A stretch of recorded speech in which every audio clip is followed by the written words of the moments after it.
Chapter 3, Part 2.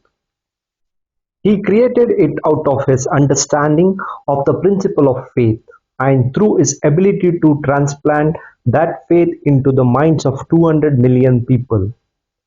Gandhi accomplished through the influence of faith something that the strongest military power on the earth could not, and never will, achieve through soldiers and military equipment.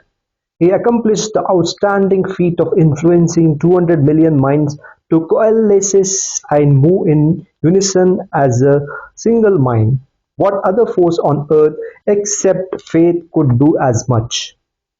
In the mid-20th century, Martin Luther King, through his deep faith in his belief in human rights and dignity for all people, led men and women of all races, religions and beliefs to join in his struggle for civil rights.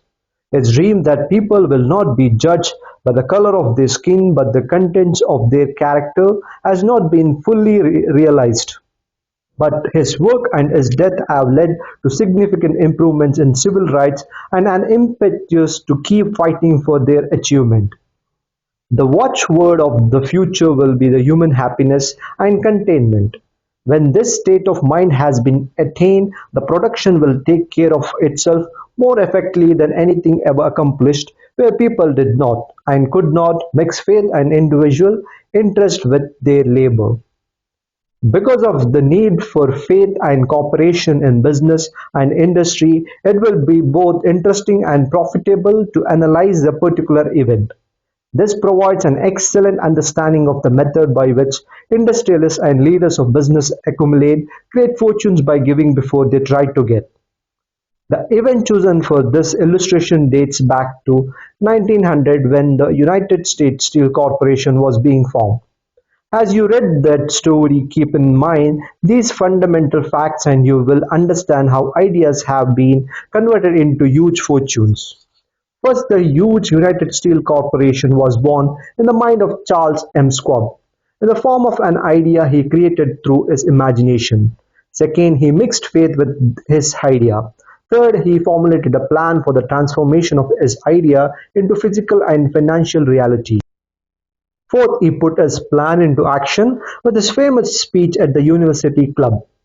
Fifth, he applied and followed through on his plan with persistence, and backed it with firm decision until it had been fully carried out. Sixth, he prepared the way for success by a burning desire for success. If you have often wondered how great fortunes are accumulated, the story of a creation of United Steel Corporation will be enlightening. If you have any doubt that people can think and grow rich, the story should be dispel that doubt because in it you can plainly see the application of major portion of the 13 principles described in this book. John Lowell in the New York World Telegram, with whose courtesy is here reprinted, dramatically told this outstanding story of power of an idea. A pretty after-dinner speech for $1 billion. When on the evening of December 12, 1900, some 80 of the nation's financial nobility gathered in the banquet hall of the University Club on the Fifth Avenue to do honor to a young man from out of the West. Not half a dozen of the guests realized they were to witness the most significant episode in American industrial history.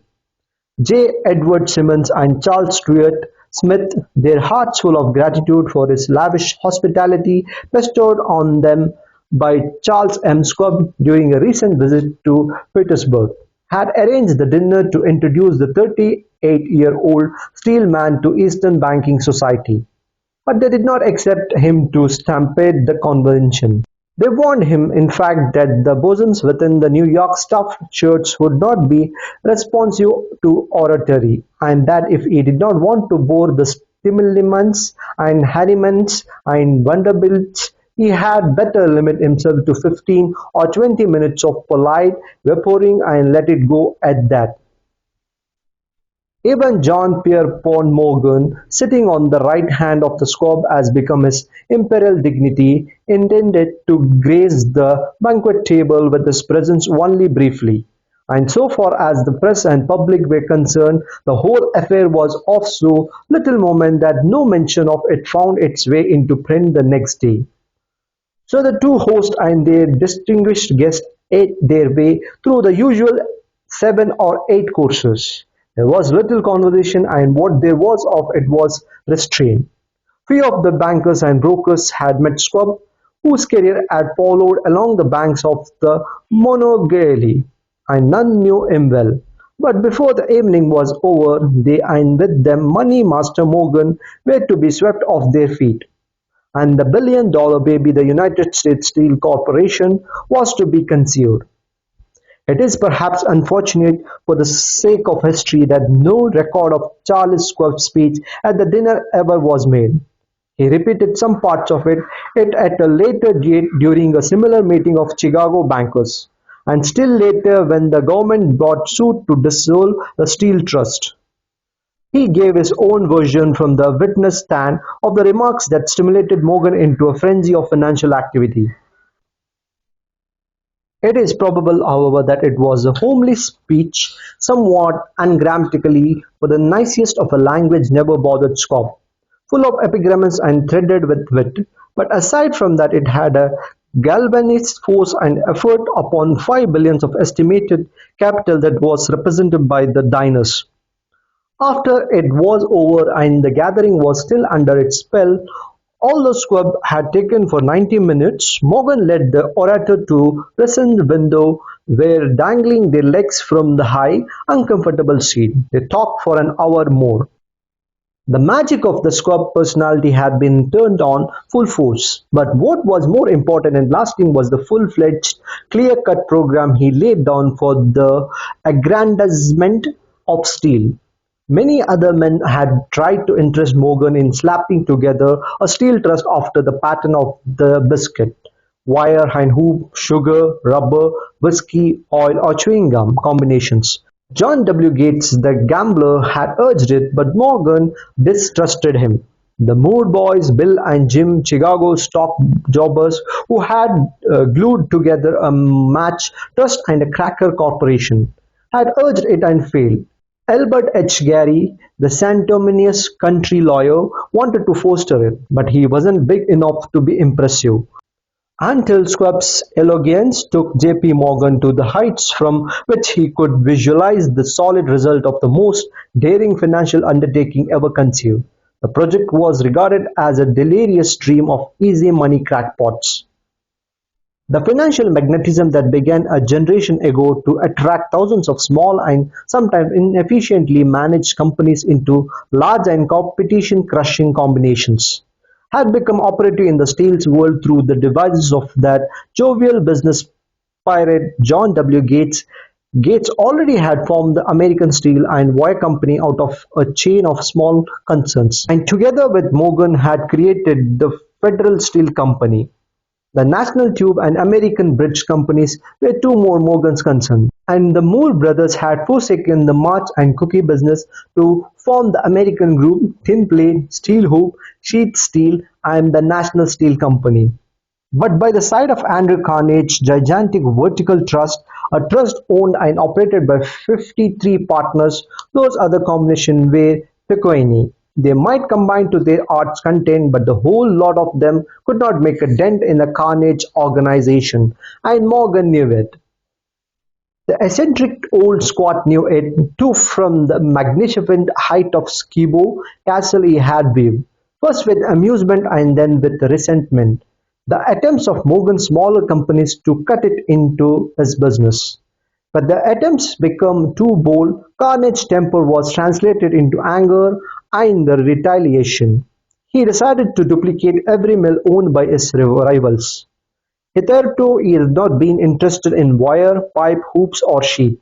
Instead he was content to sell such companies the raw steel and let them work it into whatever shape they wanted. Now with Scobb as his chief and able lieutenant he planned to drive his enemies to the wall. So it was that in the speech of Charles M. Schwab, Morgan saw the answer of his problem of combination. A trust without Carnage, giant of them all, would be not a trust at all. A plum pudding, as one writer said. Without the plum, Schwab's speech on the night of December 12, 1900 undoubtedly carried the inference, though not the pledge, that the vast Carnage enterprise could be brought under the Morgan tent. He talked of the world future for steel, of reorganization for efficiency, of specialization, of the scrapping of unsuccessful mills and concentration of effort on the flourishing properties, of economies in the ore traffic, of the economies in the overhead and administrative departments of capturing foreign markets. More than that, he told the buccaneers among them wherein lay the errors of their customary piracy. Their purposes, he inferred, had been to creative monopolies, raise prices and pay themselves fat dividends out of privilege.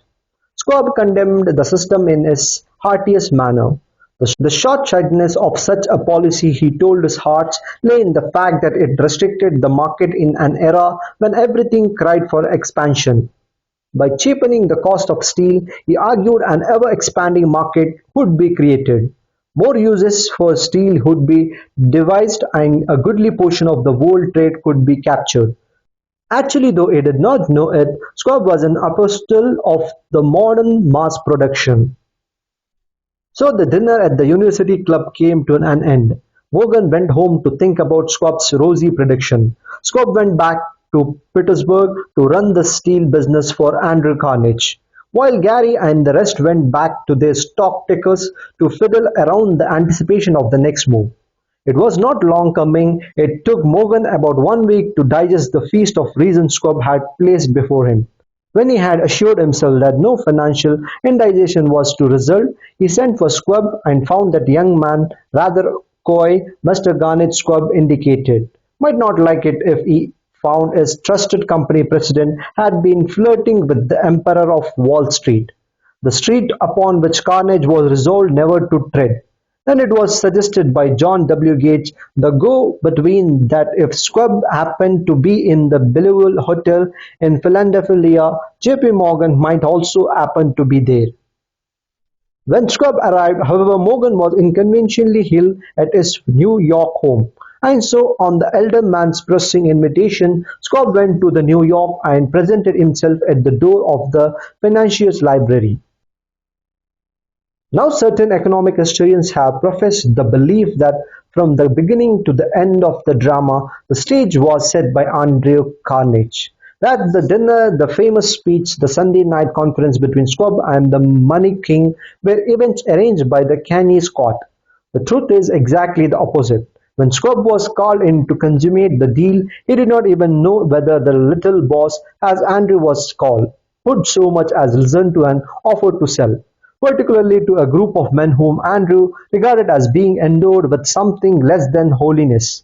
But Schwab did take into the conference with him, in his own handwriting, 6 sheets of copper-plate figures representing to his mind the physical worth and the potential earning capacity of every steel company he regarded as an essential star in the new metal firmament.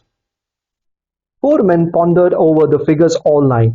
The chief, of course, was Morgan, steadfast in his belief in the divine right of money. With him was his aristocratic partner, Robert Bacon, a scholar and a gentleman. The third was John W. Gates, whom Morgan scorned as a gambler and used as a tool. The fourth was Schwab, who knew more about the process of making and selling steel than any whole group of men then living. Throughout that conference, the Petersburgers' figures were never questioned. If he said a company was worth so much, then it was worth that much and no more. He was insistent too upon including in the combination only those concerns he nominated. He had conceived a corporation in which there would be no duplication, not even to satisfy the greed of French who wanted to unload their companies upon the broad Morgan's shoulders.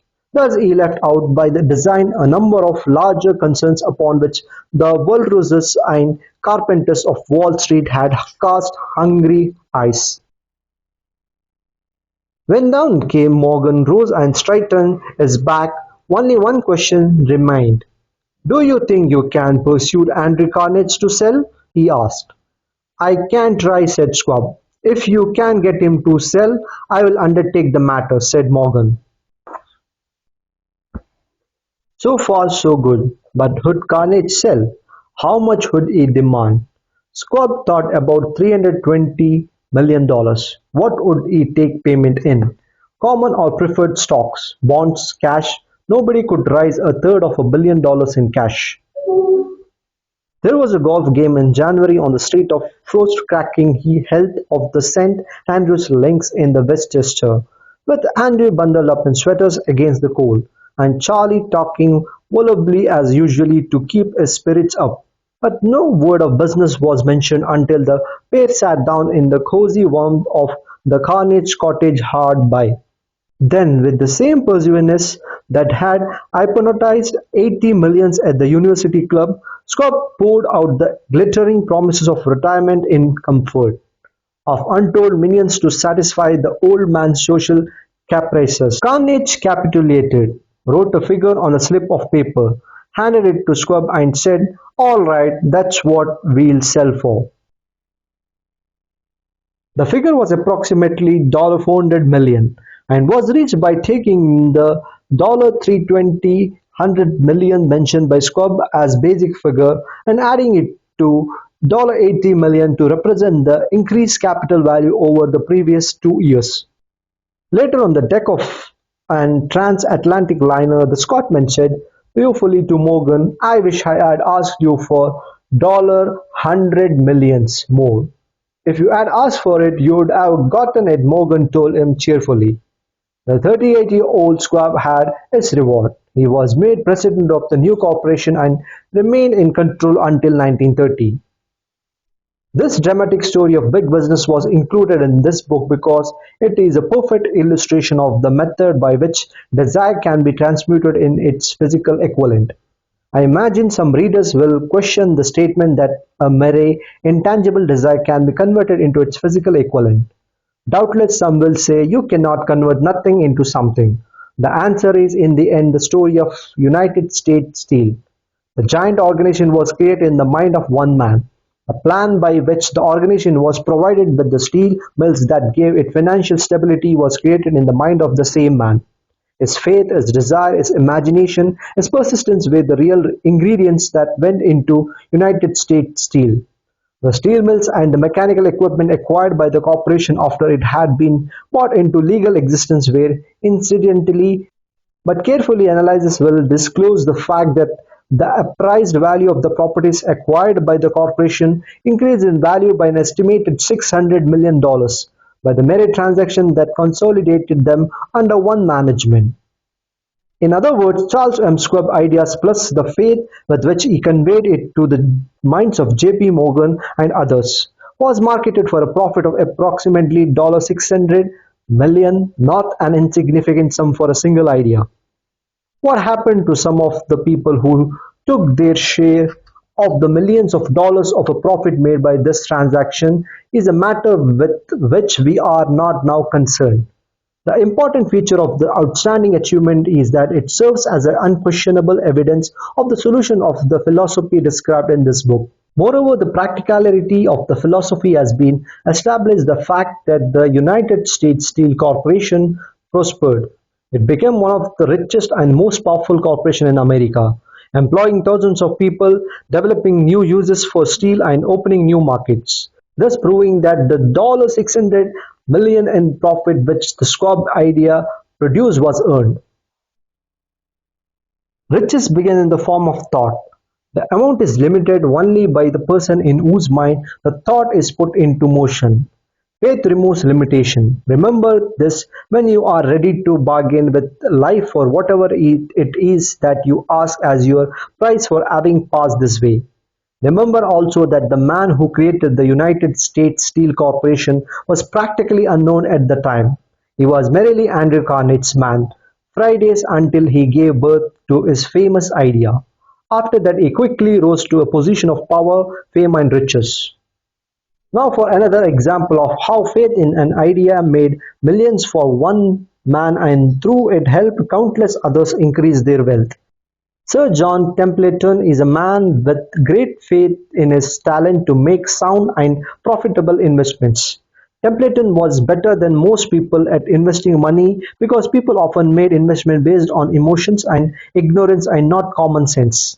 He felt that by using his skill in investing, he could not only provide a needed service to the small investor, but make a good deal of money for himself as well. To accomplish this, he started a group of mutual funds to manage other people's money. This was a pioneering project as mutual funds were a relatively new concept at the time. Templeton honed that concept into what it is today.